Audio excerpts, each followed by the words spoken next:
नमस्ते बच्चों। आज हम कृतिका भाग 1 से पार्ट 3 रीढ़ की हड्डी एकांकी पढ़ेंगे। इस एकांकी के लेखक हैं जगदीश चंद्र माथुर। बच्चों, जैसा कि आपको पता है, रीढ़ की हड्डी क्या होती है? अपने शरीर का एक मुख्य भाग होती है जो शरीर को सीधा रखने में सहायक होती है। रीढ़ की हड्डी स्वाभिमान का प्रतीक है। किस तरह ये अपनी सार्थकता को प्रकट करती है, प्रस्तुत करती है, इस पाठ में दर्शाया है। इसमें समाज में लड़कियों की उपेक्षा को लेकर सशक्त व्यंग उभरा है।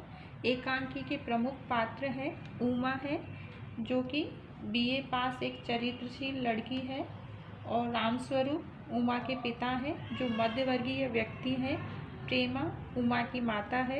गोपाल प्रसाद शंकर का पिता, पेशे से वो वकील हैं। शंकर उमा को देखने आया हुआ एक लड़का है, और रतन रामस्वरूप का नौकर है। ये एकांकी के प्रमुख पात्र हैं। एकांकी पढ़ते हैं।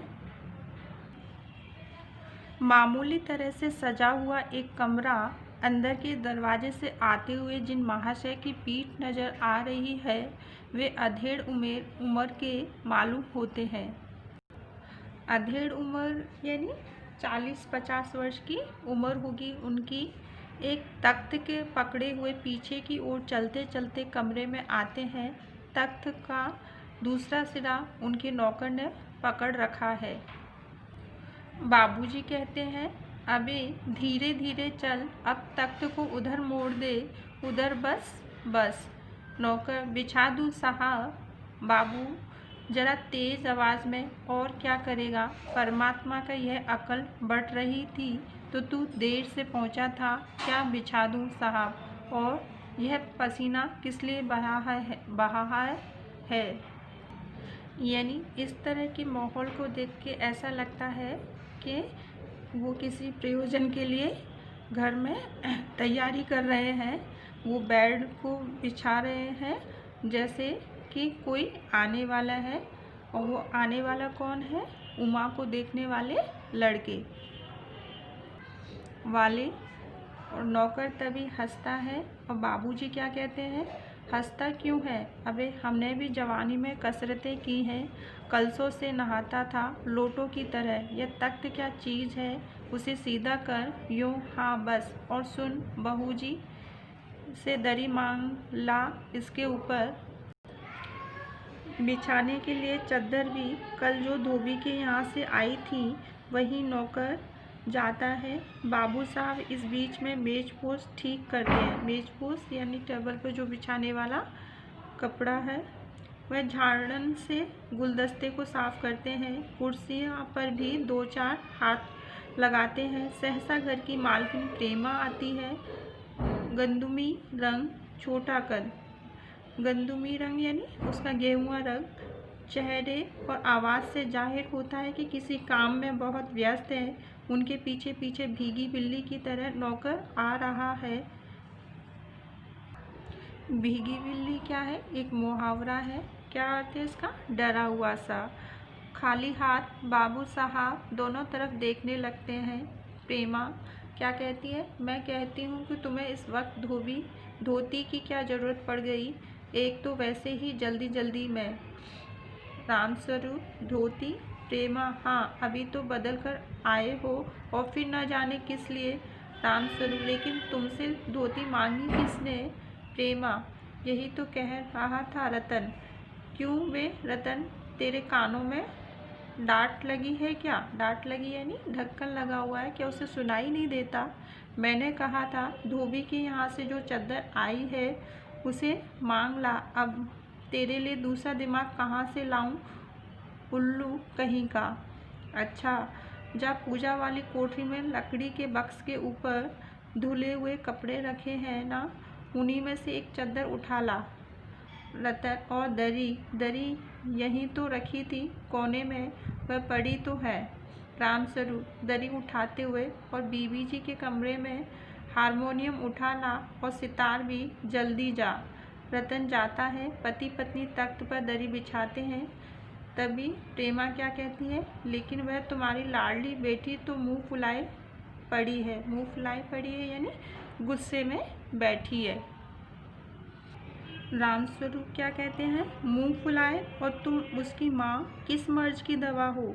जैसे तैसे करके तो वो लोग पकड़ में आए हैं। अब तुम्हारी बेवकूफ़ी से सारी मेहनत बेकार जाए तो मुझे दोष मत देना।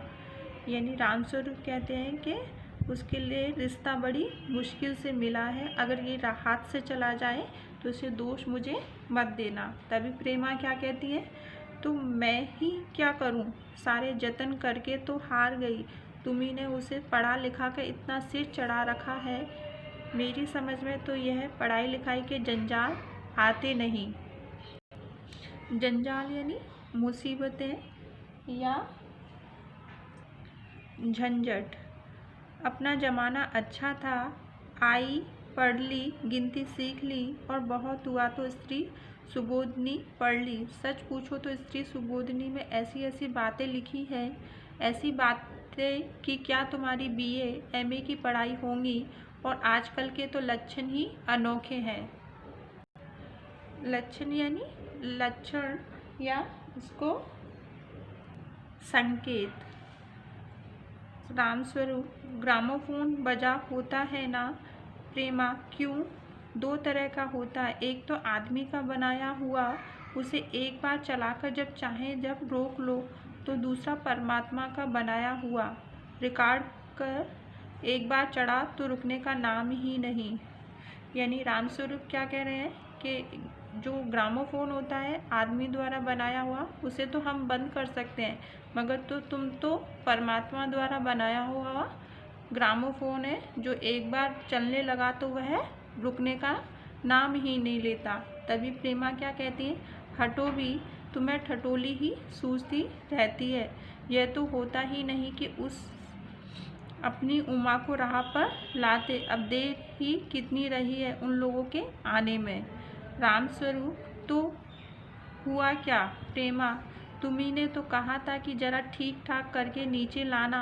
आजकल तो लड़की कितनी ही सुंदर हो, बिना टीम टाम के भला कौन पूछता है।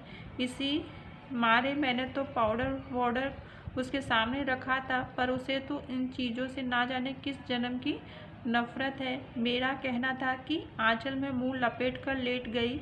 भाई मैं बाज आई तुम्हारी इस लड़की से।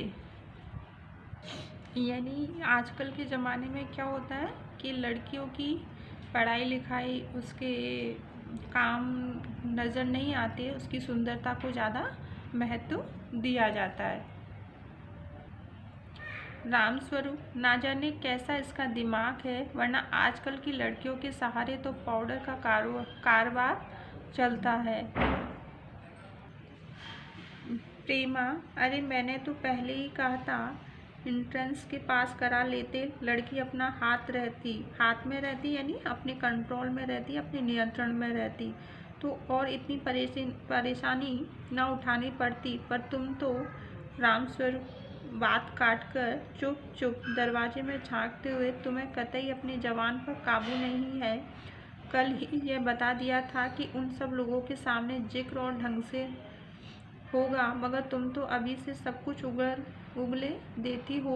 उनके आने तक तो ना जाने क्या हाल करोगी। प्रेमा, अच्छा बाबा, मैं ना बोलूँगी, जैसी तुम्हारी मर्जी हो करना, बस मुझे तो मेरा काम बता दो। रामस्वरूप, तो उमा को जैसे हो तैयार कर लो ना। सही पाउडर वैसे कौन सी बुरी है, पान लेकर भेज देना उसे। और नाश्ता तो तैयार है ना।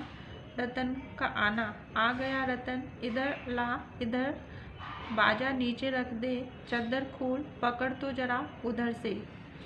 चद्दर बिछाते हुए, प्रेमा, नाश्ता तो तैयार है, मिठाई तो वे लोग ज़्यादा खाएंगे नहीं, कुछ नमकीन चीज़ें बना दी है, फल रखे हैं, चाय तैयार है और टोस्ट भी, मगर हाँ मक्खन तो आया ही नहीं। रामस्वरूप, क्या कहा? मक्खन नहीं आया? तुम्हें भी किस वक्त याद आई है? जानती हो कि मक्खन वाले की दुकान दूर है, पर तुम्हें तो ठीक वक्त पर कोई चीज़ बात सूझती ही नहीं। अब बताओ, रतन मक्खन लाए कि यहाँ काम करे? दफ्तर के चपरासी से कहा था आने के लिए, सो नखरों के मारे। प्रेमा, यहाँ का काम कौन ज़्यादा है? कमरा तो सब ठीक ठाक ही है।